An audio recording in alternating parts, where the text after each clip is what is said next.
Um, yeah, I want to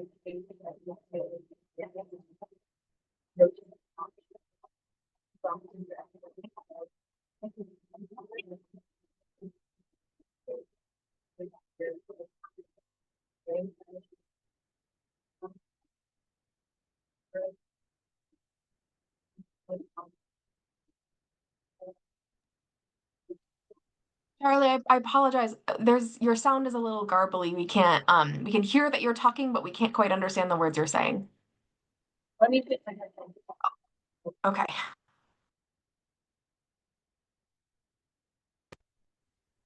Okay. Better? It's better, but it's still a little quiet. Okay, well, maybe I could have it off really loud. I don't know what's happening. Is this better? Okay.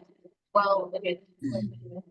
Hey Charlie, did you switch your Bluetooth, your microphone setting back to your computer from your Bluetooth?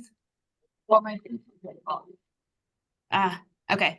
Sometimes that happens to me, so I just wanted to check. Yeah, I don't know what's going on. But yeah, it's very good. Not be patient and self stay and be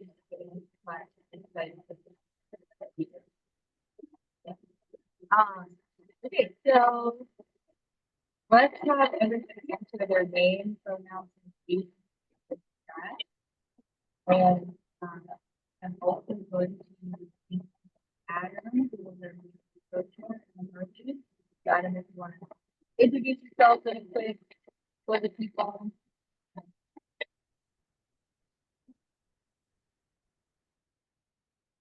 Morning, everyone. Charlie, I think you handed it to me. I was having a hard time hearing you, so I'm just going to go for it. But hey, I'm Adam with the Washington County Hope Center. Good to be with you guys this morning as we get a chance to network and serve our neighbors better. Just to get our brains going, I got a quick icebreaker riddle for us. I'll go ahead and share my screen.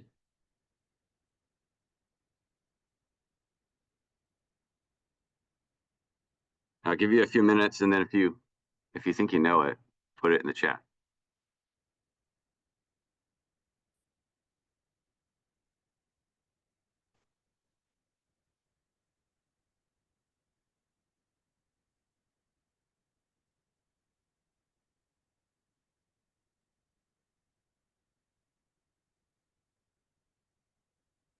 We give like 10 more seconds.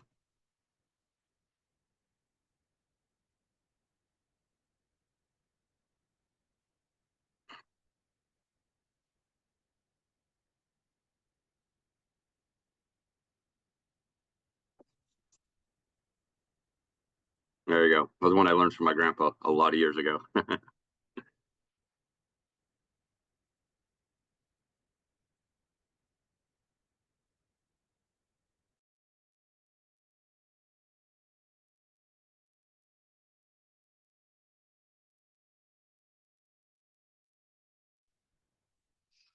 Good morning, everyone. Oh, it looks like Charlie, you're back. Sorry, I was gonna take it away for our agenda, but I'll pass it off to you as your audio.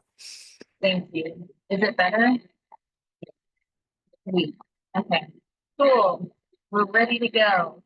Okay, so and if you hear background noise, my dog is trying to feed my dog, so sorry about that. Okay, so we just want to run through the public comment process. Meredith is going to post a couple of links. So there's two different ways for you to provide feedback or comment to our homeland system. You can either submit a comment from the link on our listen page, or a standing public comment item can be added to our monthly agenda.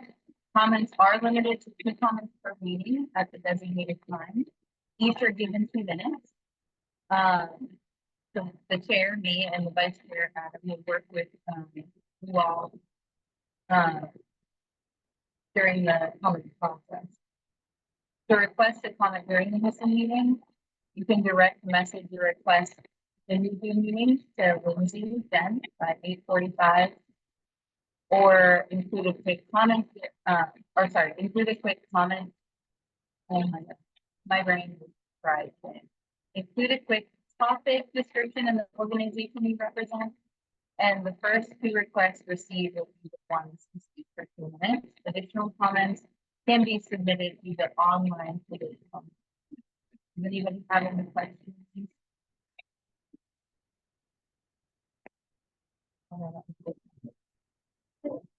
So yeah, if you have any comments, make sure you submit to Lindsay by 8:45. So coming up here in a minute. And then let's go ahead and move on. Nicole Singh is going to give us a department update. So whenever you want.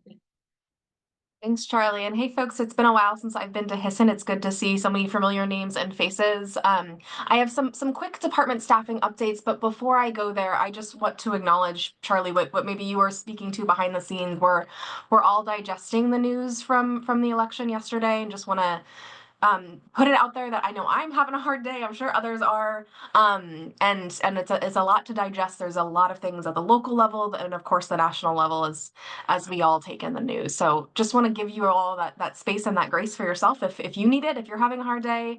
And we're going to be diving right back into business, but it feels a little dystopian to not acknowledge the moment we're in. So just wanted to take that and say, this is a hard day and you're not alone.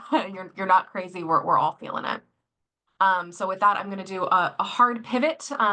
We have some sad news to share at the Homeless Services Division. Two of our incredible leaders have left the county for other opportunities. Alexander Sheridan's last day was yesterday. She served as our business operations manager in the Homeless Services Division. And Catherine Galleon's last day was last week. She was our Homeless Services Programs manager. So we're, of course, sad for these losses. These are two folks that helped build up our SHS system. Spent the last 3.5 years creating what is an incredible system of care in Washington County. And certainly I know I will miss their thought partnership in this work as we move forward.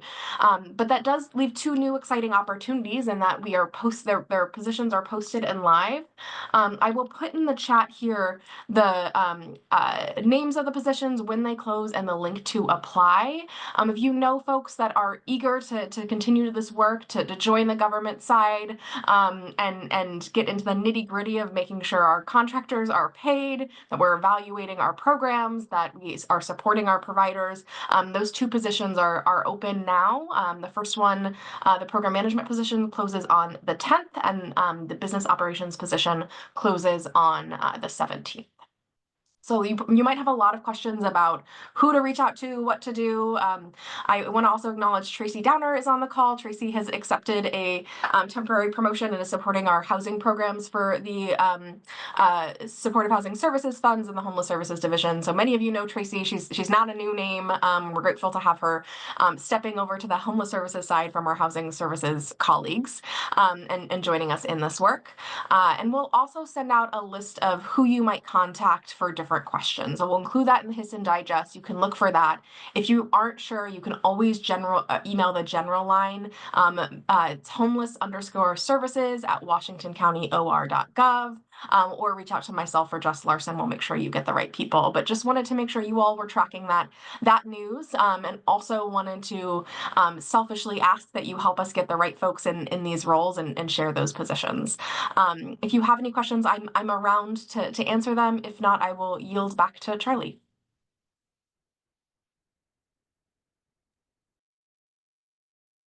Thank you, Nicole. Can you still hear me? Okay. All figured out. All right. Does anybody have any questions for Nicole? If not, we can move on to the speakers.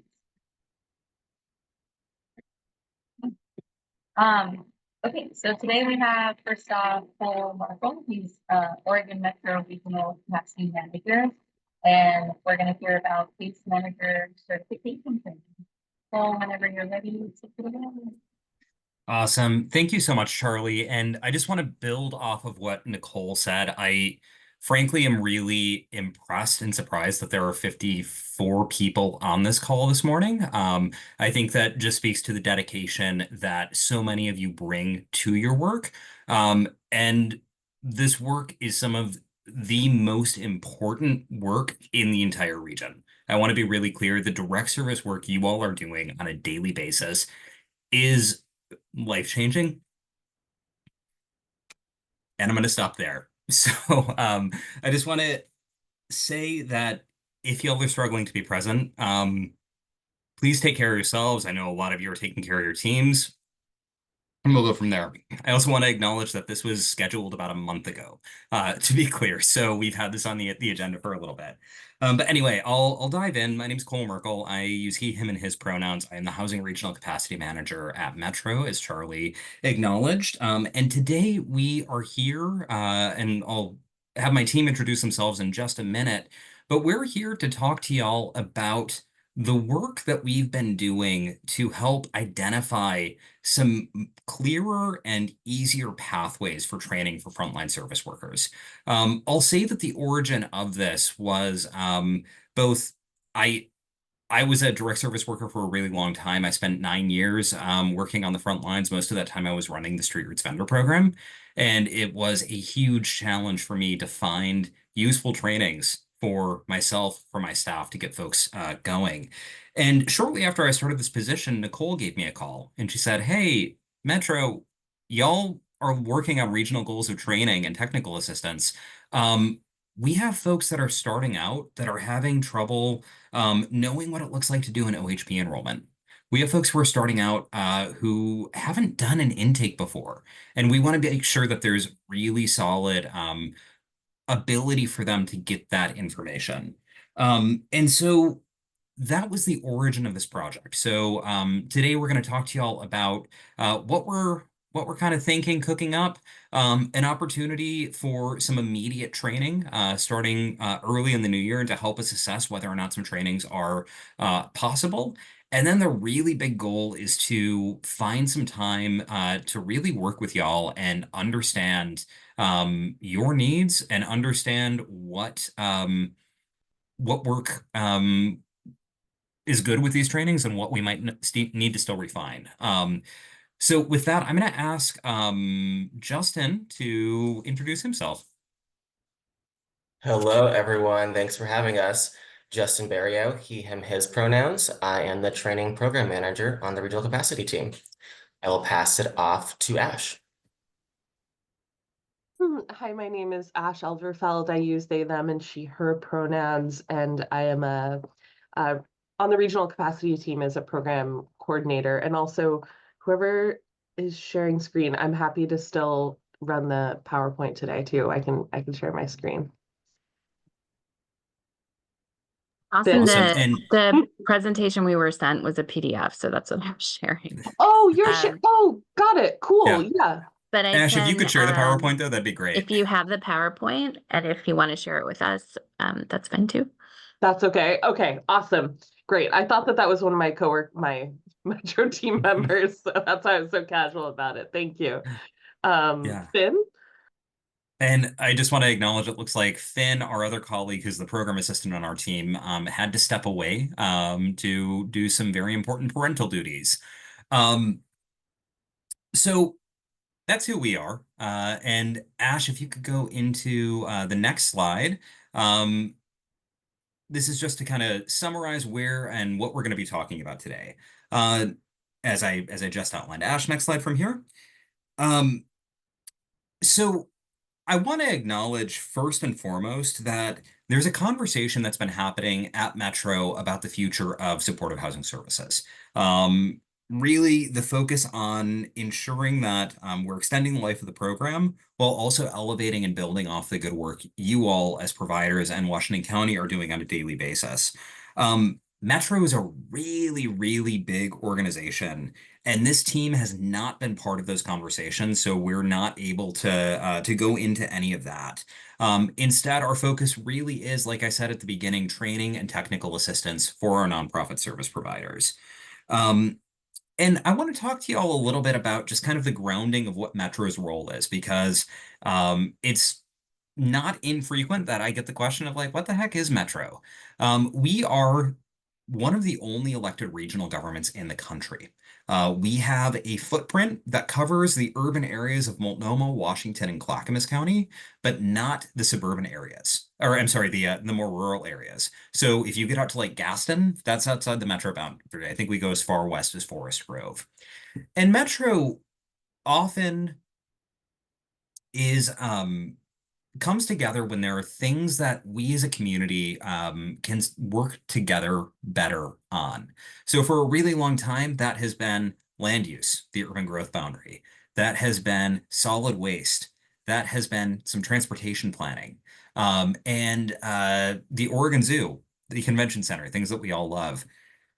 But in 2018, Metro counselors realized that if we were going to solve and work together to tackle the giant issue of housing, we needed to bring together a regional solution. And that was kind of the origin of the department, the 2018 Affordable Housing Bond, which funds capital construction. $652 million that has nearly been allocated and that has been widely successful. In total, 1,669 of the 4,671 affordable homes that are being built across the three counties are deeply affordable. So often for the folks that you all and we all are working with on a regular basis. So the bond is really important because it funds construction and it's been so successful that it's nearly allocated and spent down. On the other hand, supportive housing services came about at the beginning of the pandemic in 2020 because a coalition of advocates, business leaders, and service providers, which I helped lead, recognized that we also needed funding for services. So many of you all are working in SHS-funded positions. It's helped the counties really scale up their response to homelessness. And I want to just note that y'all have been doing phenomenal work because across the region since 2021, nearly 6,300 households have been placed into housing, 15,000 evictions prevented, thousands of shelter beds. So thank you. Seriously, y'all are amazing. And of course, as I said, SHS is really for services, bond is for construction. Ash, if you go to the next slide. So let's talk really quickly again in what is Metro's role in this work. Our primary goals and roles are to ensure that commitments made to voters and the housing ballot measures are fulfilled. We also want to make our homeless service systems more simple, connected, and effective with shared regional expectations and best practices. For all intents and purposes, Metro is the funder for our housing service system, and then the dollars go to the counties. And so our goal is really to ensure that we're figuring out ways to keep that system connected, which ties into what we're about to talk about, which I'm really excited about. And finally, we want to make sure that anyone seeking homeless services anywhere in the region can get care that meets their needs, regardless of their identity, their location. So if somebody's coming into Hillsborough, we want them to be able to get the same services or same level of services as they could get in Beaverton, as they could get in Oregon City, as they could get in Gresham, as they could get in downtown Portland. And of course, at the center of everything is a core focus on racial equity because we know that our communities of color are experiencing homelessness at rates that are disproportionate to their white counterparts. Ash, next slide. So like I said, Metro is a really big agency and the housing department has several teams that are working on kind of those oversight and coordination elements. Regional capacity is unique because we're really focused on you all, you as the providers. We want to be able to increase your access to sustainable opportunities to help you all do your work even better than you're doing it already. So right now, our current priority areas are accessible trainings for frontline workers, which we're going to talk about today. And also we're developing a technical assistance demonstration project for permanent supportive housing services providers. Thanks so much to Lindsay. We got a meeting with some PSH providers in Washington County last week, which was awesome. Ash, next slide.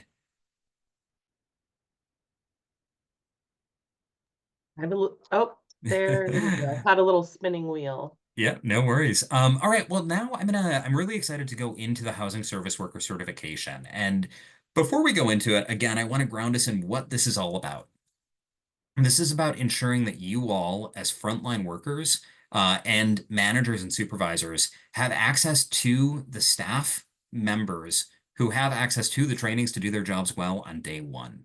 So our values include ensuring people experiencing homelessness can expect a high quality of care, ensuring that the folks who are doing the work know how to do trauma-informed care, for example.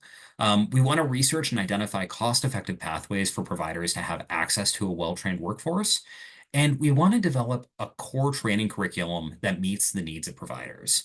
And then to identify training access points throughout the region. So we both want to work with you all to identify what training curriculum needs you all think there are, and to look at the region and say, okay, if we've got somebody who needs a training in Washington County, let's figure out how to get that training in Washington County rather than making them drive all the way to Gresham to get it, or vice versa. As we go into these next slides, one thing that I really want to be clear about is that we've put some pieces together, but nothing is fully baked.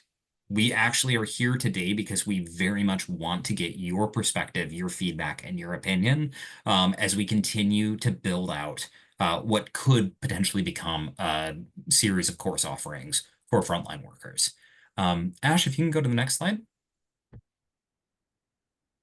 Just to be clear, we've been really broad when we say service worker, because we want to be really encompassing. Case managers, shelter workers, street outreach workers, housing retention, coordinated entry, drop-in center, pretty much anybody who's working directly in housing and homeless services, we want to try to ensure that they can fit under this umbrella that we've developed. And with that, I'm going to turn it over to Justin to walk us through the courses, again, with a caveat that this is all very high level and we need y'all's feedback to get it right. Thank you, Cole, and thank you for that framing. Ash, next slide, please. To better understand the need of the region's providers, earlier this July, the regional capacity team surveyed our jurisdictional partners at the counties and certain metro staff with frontline service experience to see what skills and desired trainings they had for a possible housing service worker certification. The two questions we asked were, what skills do you think incoming housing service workers most need when they come into their job? And as we consider developing a housing service worker certification, what trainings or learning opportunities do you think should be included?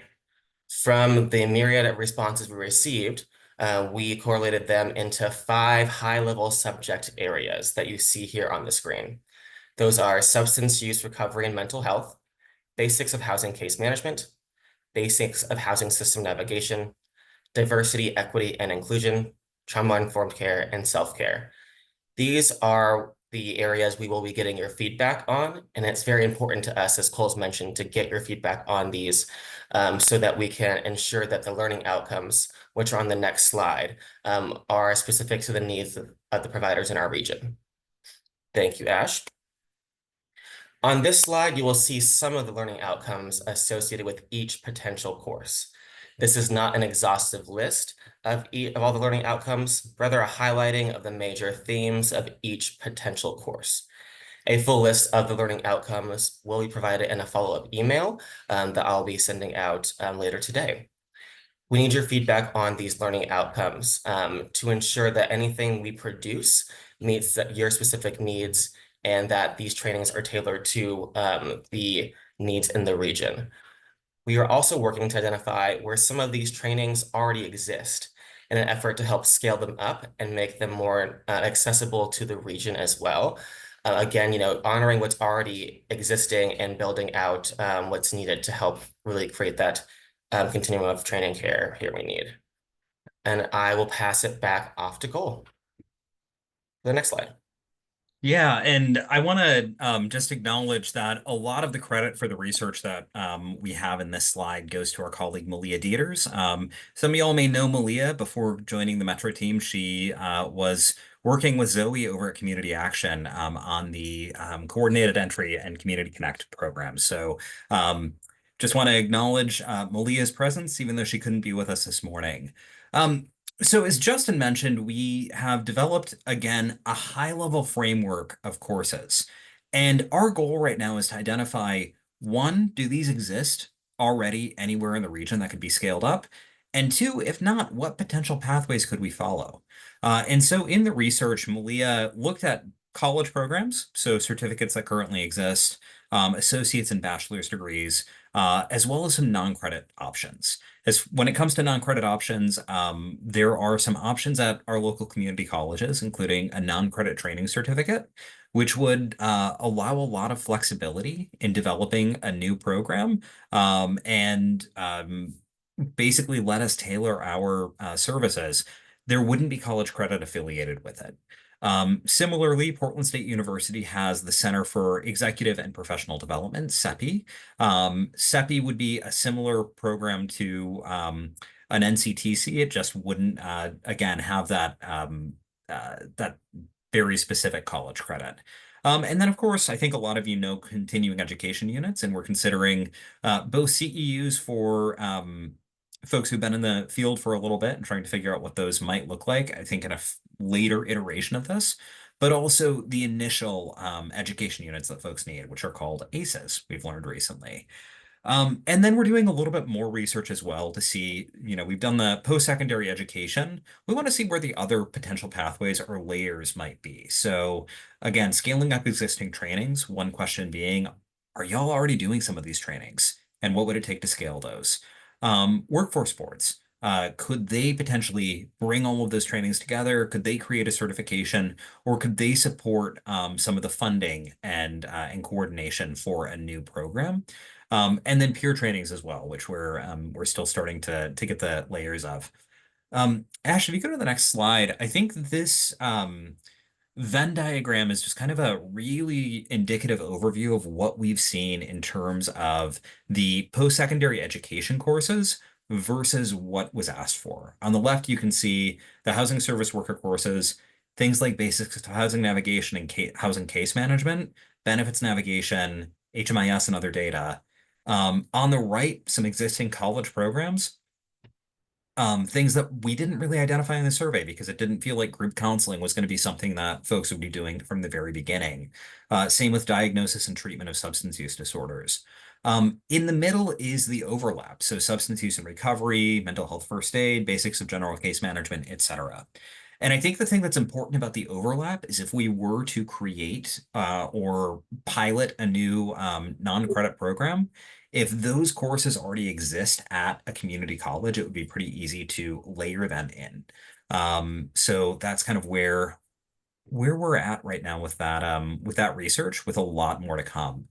I'm going to turn it over to Justin to talk about that immediate opportunity I was sharing with y'all. Awesome. Thank you, Cole. Next slide, please, Ash. And so we recognize that building out an entirely new certificate program will take some time, and there is an immediate need for trainings in the region now.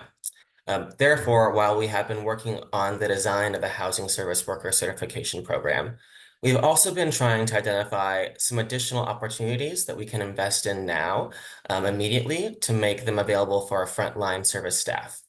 And that brings us to the on-demand training pilot program. The goal of this program is to determine if online virtual training modules offered by the Corporation for Supportive Housing and the National Alliance to End Homelessness are found useful by frontline staff and supervisors in the region. And if found useful, it'll help us address the immediate need for training programs in this region as well. The Corporation for Supportive Housing and the National Alliance to End Homelessness both have on-demand training programs available that meet some of the identified training needs that were highlighted in the July 2024 survey, but not all, of course.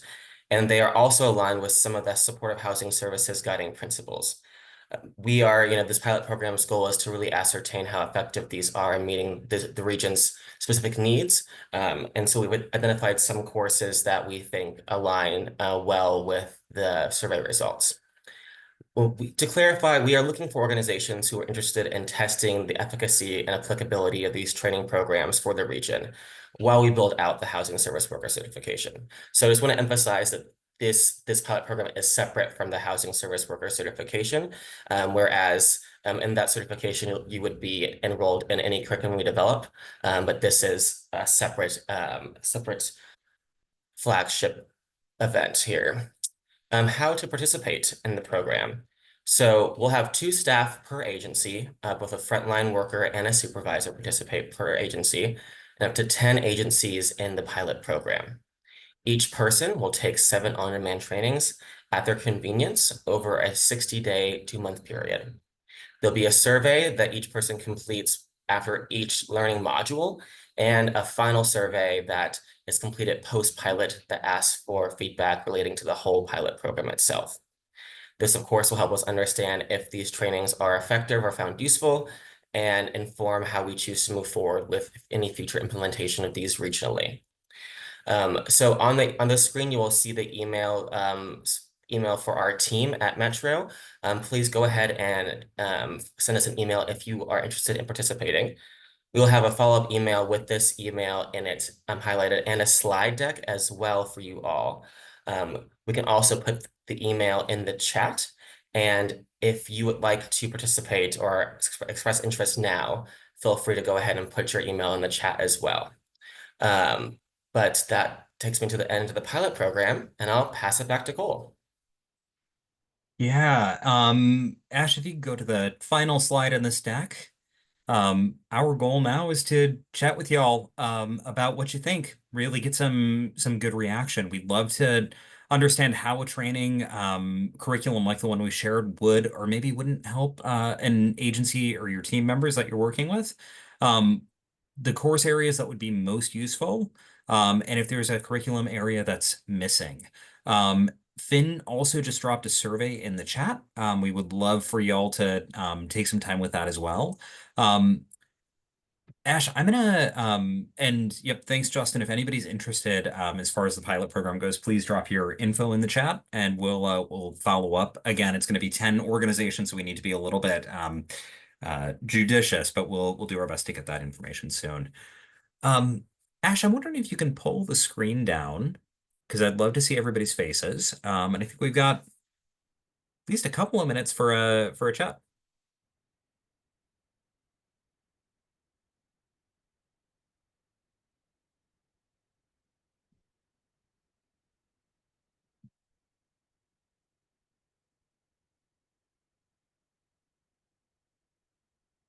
And thanks for dropping those questions in the chat, Finn.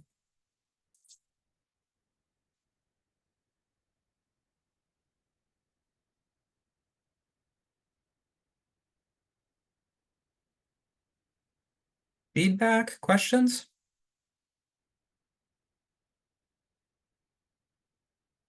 Zoe, any pre-TCPB things we should be thinking about? Cameron, go ahead. Good morning.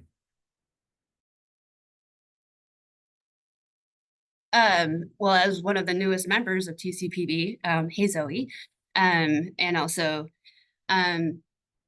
really appreciate hearing this proposal.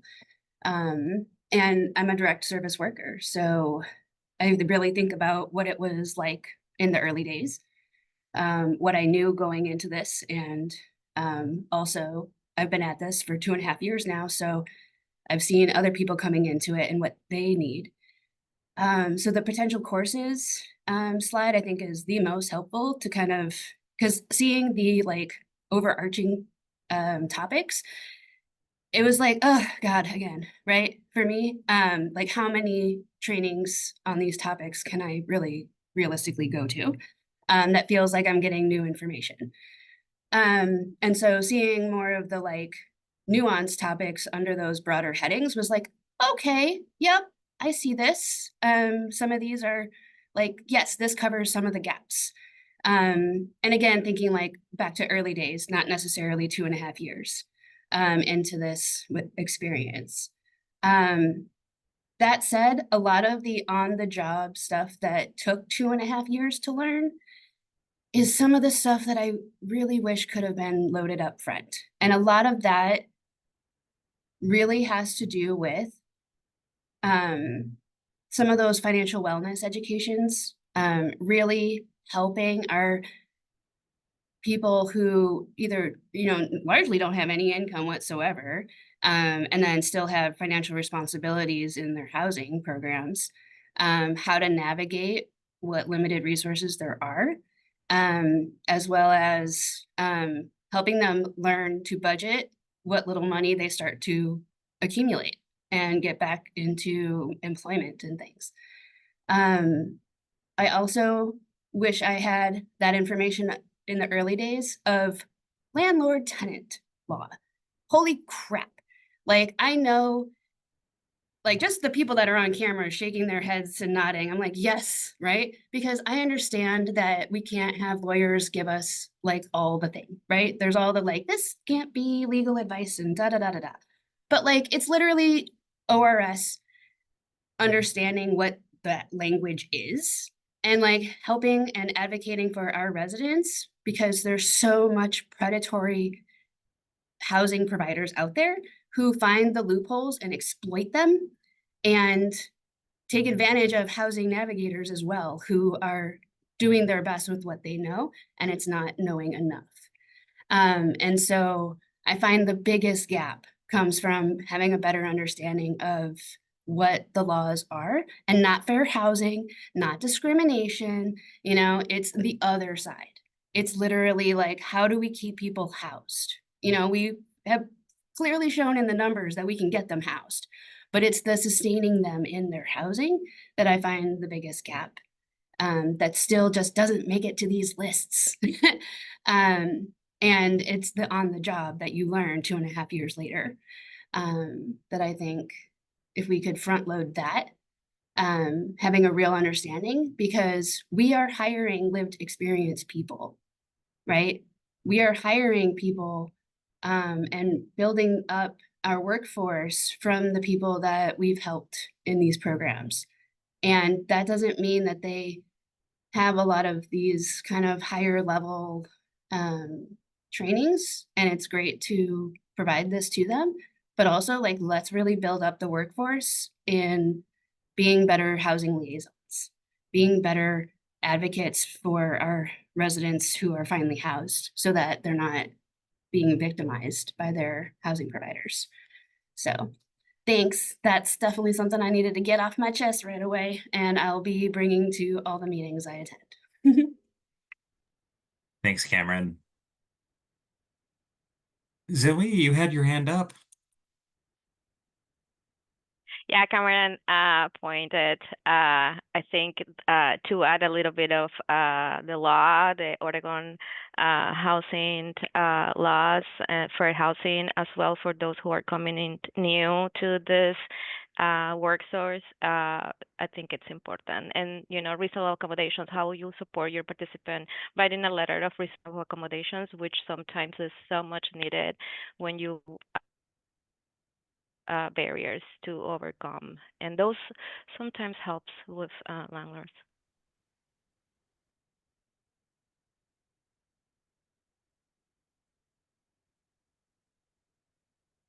And Seeing some excited to really see good. this goal move forward from our TCPV regional group. Yeah, we're excited about it too, and we're excited to be working with the county on it. Seeing a lot of really good stuff in the chat, and Finn or Ash, I hope y'all are capturing that. Seeing helping folks access eviction prevention and eviction defense resources, gap in knowledge and the path to acquiring them, some kind of perspective on things on housing system navigation and basics of case management sound fresh, and I'm excited to see what the program develops. What else?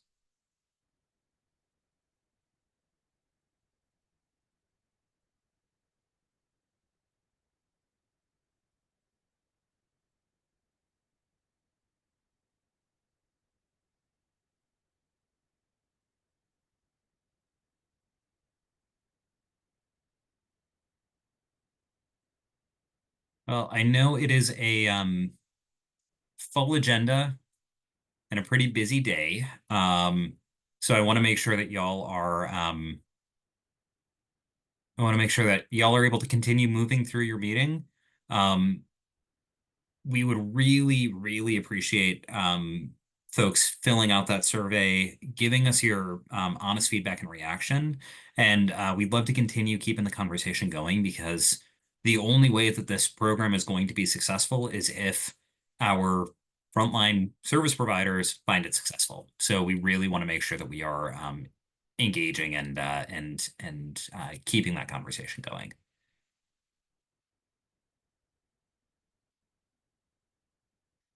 Awesome. Thank All right. you.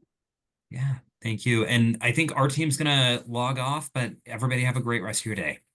Bye. Thank you so much. Thank you See all. ya.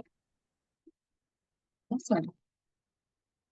So we're going to move on to Emily Roots, who's going to talk to us about the Homeless Services Annual Report. Emily, whenever you're ready.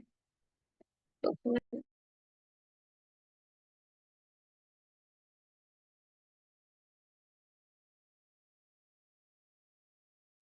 Good morning. Sorry about the delay. It's, managing too many screens at one time. Yes, so thank you for the introduction, Charlie. My name is Emily Roots. I'm a housing communication coordinator focusing on our homeless services division here at Washington County. And today I'm here to share some outcomes from our supportive housing services year 3 annual report. So that will be for the period of July 2023 to through June 2024. Let's see, okay. And just to ground us for a moment before I get into kind of the meat of the report outcomes, I just wanted to share a story of hope. I don't know how much time folks spend really diving into reports like this on a regular basis, but Russell's story was someone we actually shared in our last annual report.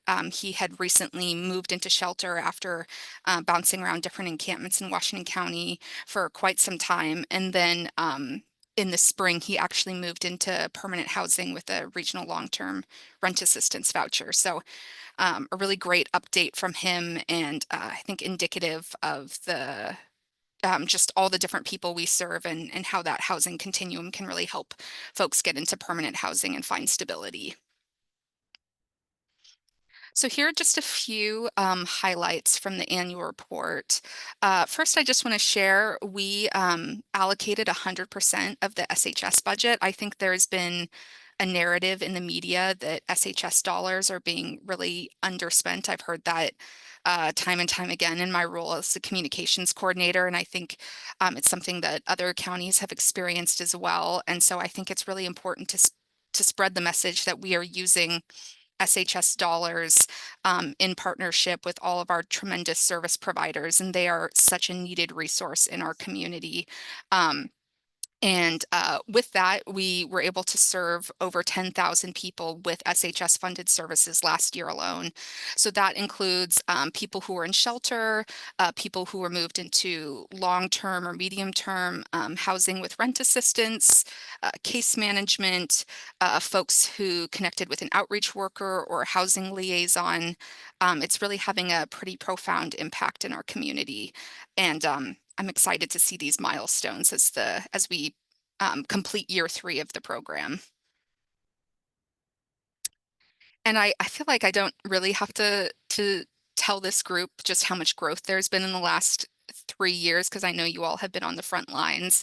But I do think this is like a helpful visual just to see how much more like staff and partner capacity we have, growing our case managers and outreach worker support from 12 to 138 people. Also the tremendous growth in shelter capacity. I remember in 2021, there was no year-round shelter available for adults experiencing homelessness and really limited options for families. So now having just a really robust shelter program with a lot of different options to refer folks to is really game-changing. And then, of course, housing capacity has increased tremendously, moving from having, again, really limited vouchers through the Shelter Plus Care voucher to now having the regional long-term rent assistance, as well as some more like medium-term options like rapid rehousing have been really huge for actually having, meaningful exit points to refer folks who are experiencing homelessness or shelter to kind of that long-term point of stability. Okay, so now diving into some of our goals and outcomes. So on the left side, you see the outcomes for kind of our main housing programs and homeless services, as well as what our goals were. So you can see in permanent supportive housing, which is typically a regional long-term rent assistance voucher paired with housing case management, we housed 399 households. So we missed our goal of 500 households. But I do think some important context to offer here is that our goal for the previous year was 500 households, and we actually exceeded that by 130 households. So we ended up housing like 630 households. Say that 5 times fast.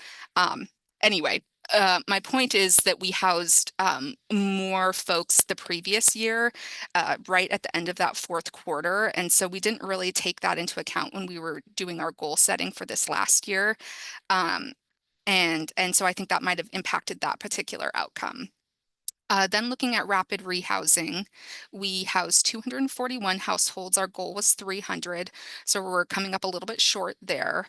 And then the Move-In Ready Fund is a brand new program. It launched later than we anticipated, so we only ended up housing 6 households, but we have a really good plan in place to utilize that resource more moving forward and see, I think, more impressive outcomes in that specific realm.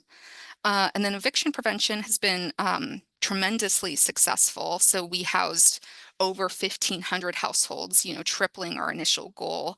I think something that's important to be aware of with eviction prevention is it's funded with carryover investments from supportive housing services. So when we didn't spend all of our budget in the first 2 years of the program, we had additional resources to play with. So we were able to fund eviction prevention, especially as federal resources were kind of dwindling.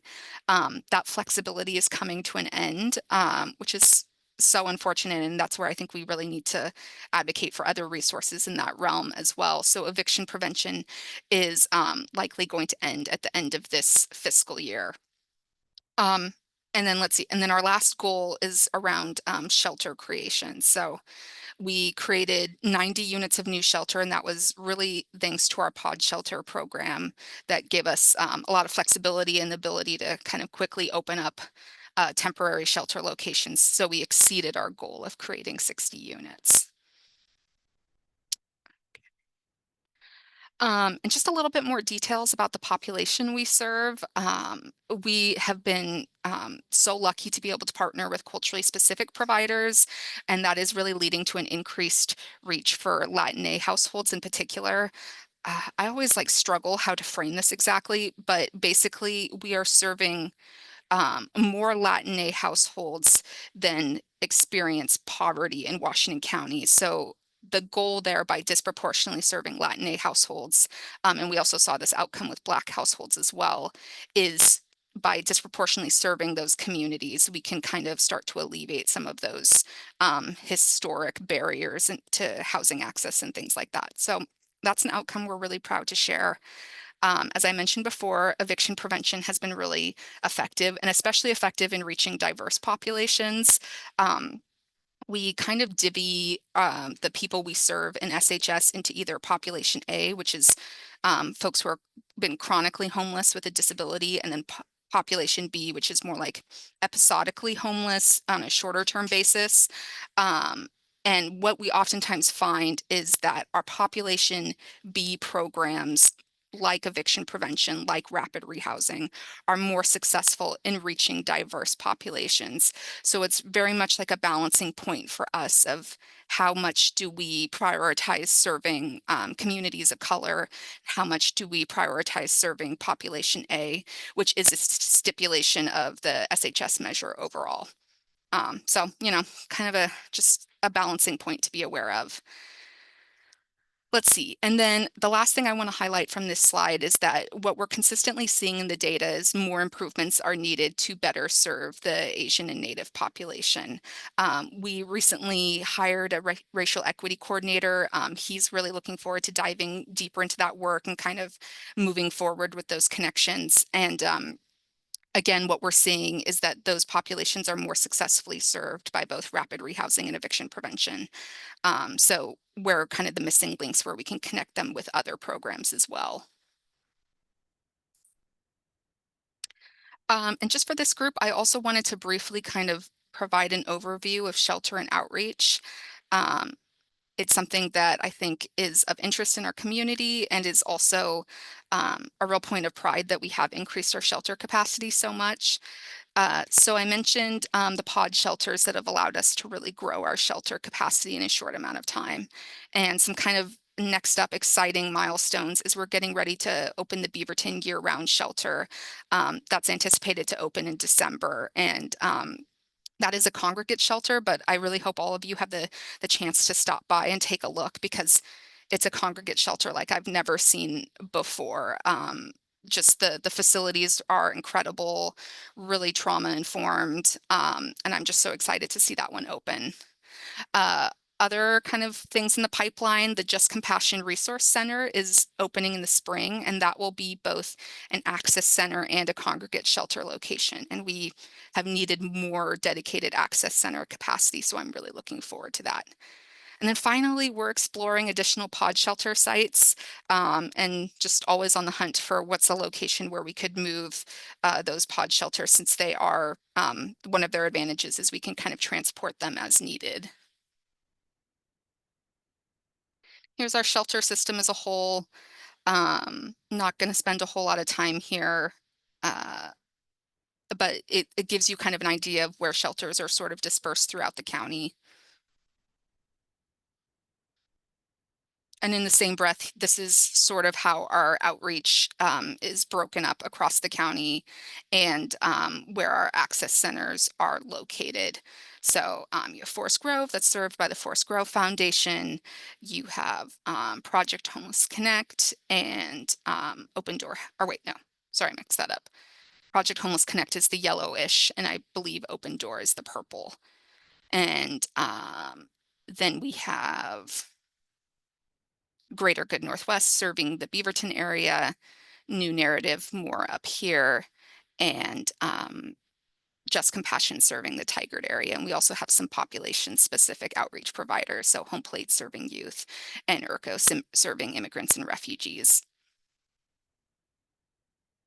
Okay, just some brief information on kind of our partnerships in action, because we really couldn't do this without both our city jurisdiction partners and Metro, of course, and then also our cross-sector alignment has been really crucial to see alignment across healthcare systems of care and law enforcement. Yeah, so we are really excited that, especially, I think I'll highlight the low acuity transitional support program, just because that pilot has been really exciting to watch unfold. It's operating at the Hillsborough Bridge Shelter, and it partners with Greater Good Northwest and Virginia Garcia to offer more intensive care in a shelter location.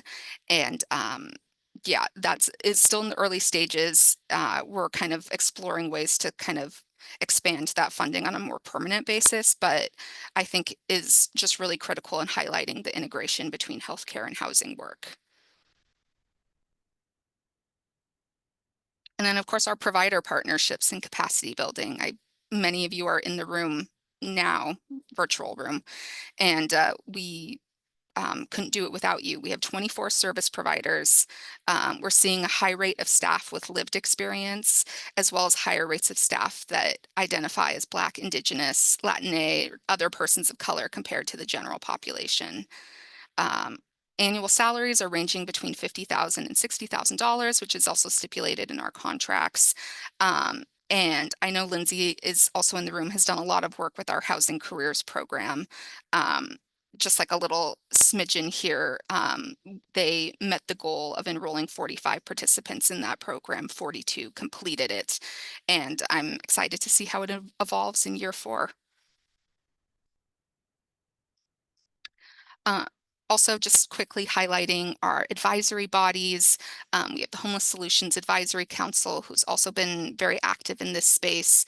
We have a recruitment underway. I can put the link that's in the presentation here in the chat as well, and would really encourage all the folks in this room to apply. And we also have active subcommittees as well, if you don't necessarily have the time or the bandwidth to participate in the Solutions Advisory Council as a whole. I think those subcommittees are also a good opportunity for participation. Okay, the financial dollars, and just being totally candid, this is really outside of my area of expertise.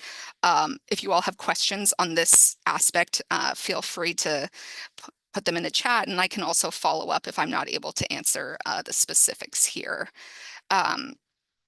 So this slide is really meant to illustrate the SHS growth in terms of our expenditure. So this is not necessarily the amount of revenue we received, but how much we spent in a given year. And so what you can kind of see looking over now into fiscal year 24-25 is that the program has grown really exponentially. And with that, we're now in kind of a space of needing to make those program refinements to really make the program solvent through the 10-year period and hopefully beyond. And with that, so the constraints, SHS is interesting in that it's also kind of a volatile funding source. In the past, that has worked out really well for us because we've consistently received more funding than what was projected. This last fiscal year was the first year where the revenue actually fell below the forecast, which is kind of forcing us to think a little bit more conservatively as we move forward. So in the past, we have always budgeted around the midpoint of kind of the range of what Metro shared as a projection for funding. Now we have to budget around the low point just to be on the safe side. So that's just something to be aware of. We've been in a period of growth for a really long time, and now we're in that program refinement stage and really exploring other opportunities for efficiencies. And I just wanted to end with one additional story of hope. I met Kayla and Brady when they were speaking at the Bridge to Home shelter located in Tiger that's operated by Family Promise of Tualatin Valley. And it was amazing to hear their story. We sat down with them later and learned more about their experience moving from living in their car to being in shelter and now being in long-term housing. And they have 2 kids, and it's just really indicative of how important this work is, that we're especially thinking about housing families experiencing homelessness. Like, that is so important, not only for them, but for their children as well. So I'm really glad to see them stabilize. And just kind of landing on the SHS impact, looking at in the first 3 years, we've housed almost 3,000 people or 2,000 households with investments from SHS. And that is proving out in the data. I mean, point in time count, notoriously a little bit challenging to really pull a lot from that data source. But what we are seeing is that unsheltered homelessness is declining in Washington County. And we're hearing that anecdotally from neighbors and others as well. So that's a really great place to be, especially when you compare it to national and state trends where unsheltered homelessness is on the rise. All right, that's it for me. I will stop sharing my screen, and I'm happy to answer any questions if I can find the stop share button.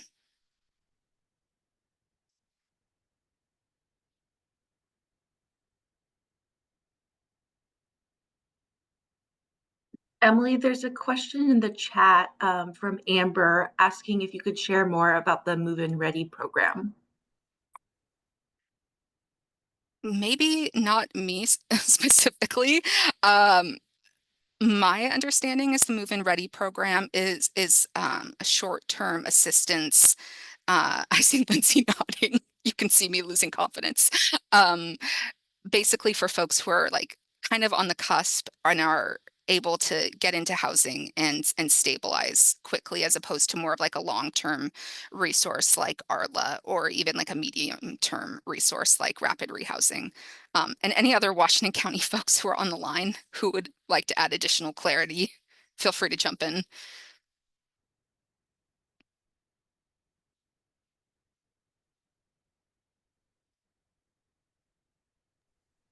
I think that's great, Emily. That encompasses really what the program is. And I am, full transparency, I'm not an expert, but it really is a short-term, minimum duration funding for people that are ready to be housed and self-sufficient. So looking forward to see how that launches. So thank you so much for the updates. Really appreciate it. I just wanted to let the group know that we do intend to have the slides and all of the materials available through HSSN as well. Back to you, Charlie. Thank you, Emily. Um, okay, so we didn't get any messages for making a public comment. We're 10 minutes ahead, so I'm going to give you like a minute. Speak now, if everyone wants to comment for now. Okay. And then we just need. So we're gonna move on to our general business. So Drew Williamson is going to give a update on the solutions. Well,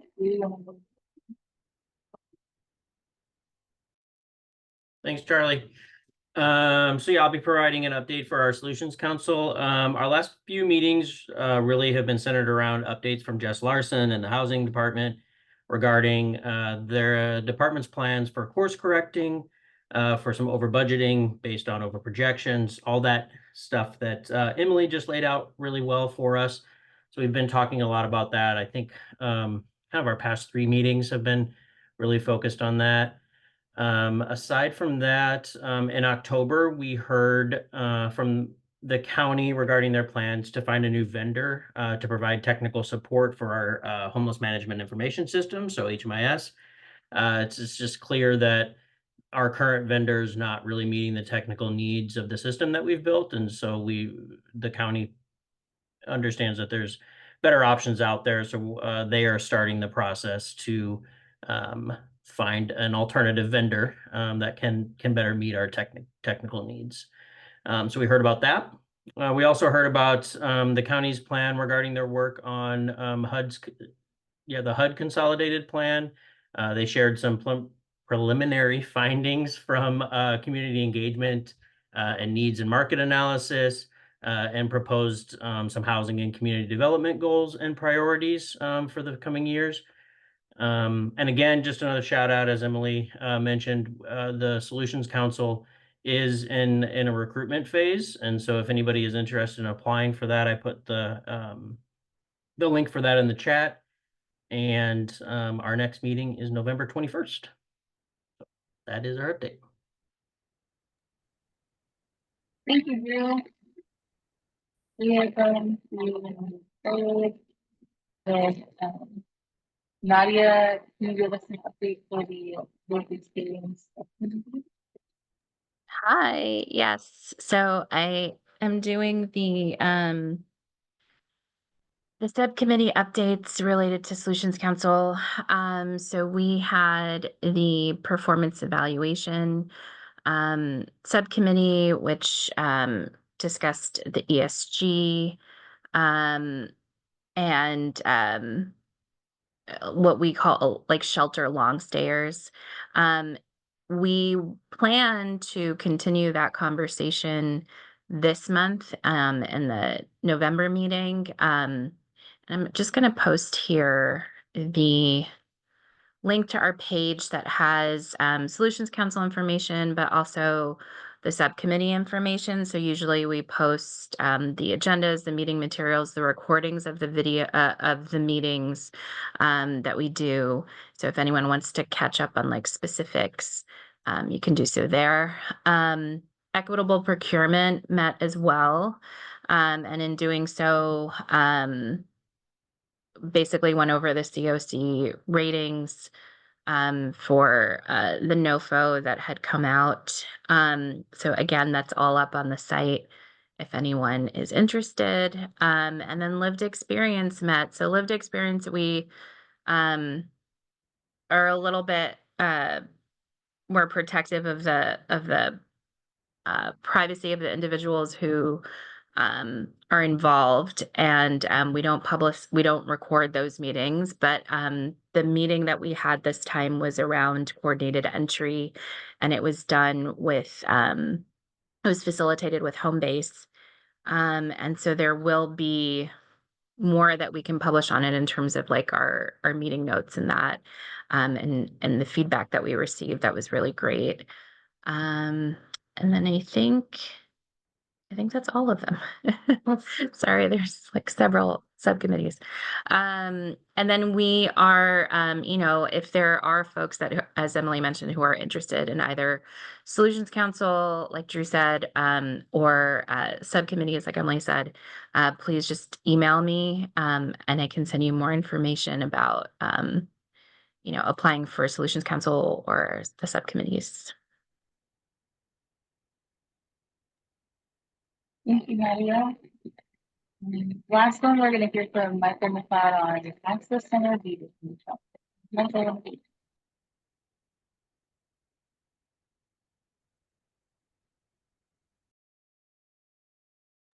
Good, Michael.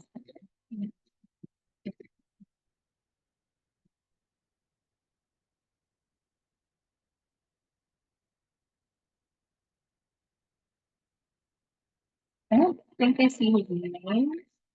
So, does anybody else here to talk about the Access Center Beaver shelter?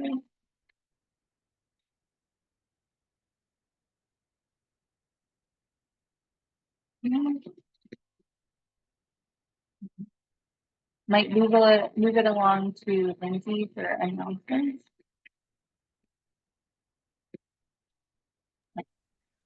Thanks, Charlie. Trying to find my buttons with the multiple screens here.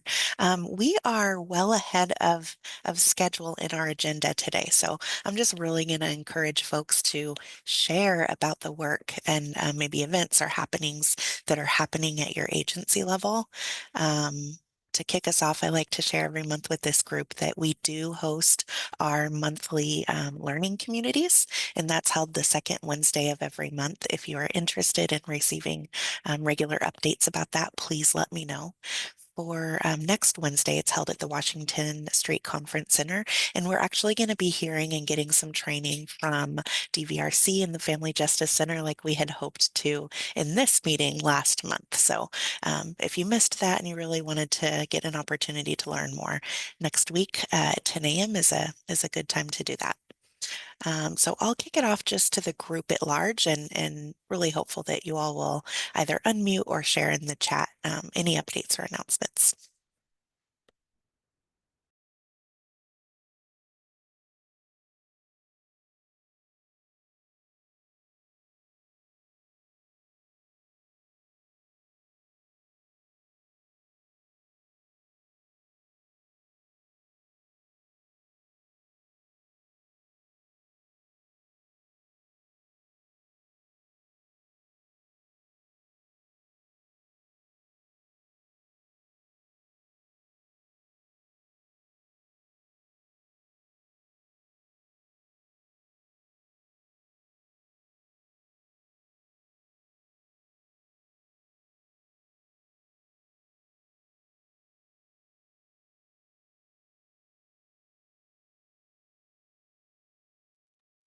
Looks like Kim put in, oh, sorry, Gary.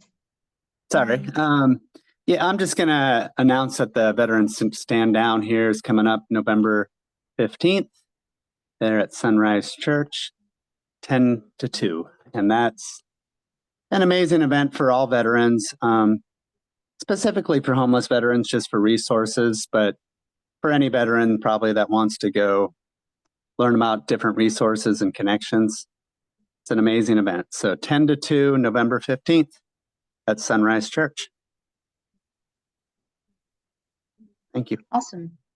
Thank you. And then Kim also said PHC's Tigard one-day event is on Friday. The flyer is going to be distributed. So if you can check that out. I'll just interject there that Department of Human Services will have a van at that event on Friday with a couple eligibility workers. So if folks have questions or they want to apply for benefits, that will be a handy time to do so. Awesome, thank you. I'm gonna give 10 seconds. Anybody wants to say any other announcements?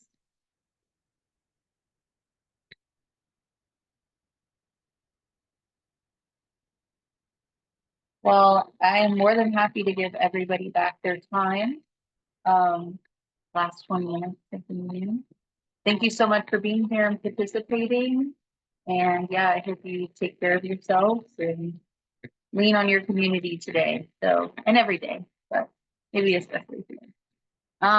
Okay, I hope you have a good day, everybody. We are going to adjourn the meeting. And thank you for being here. Bye.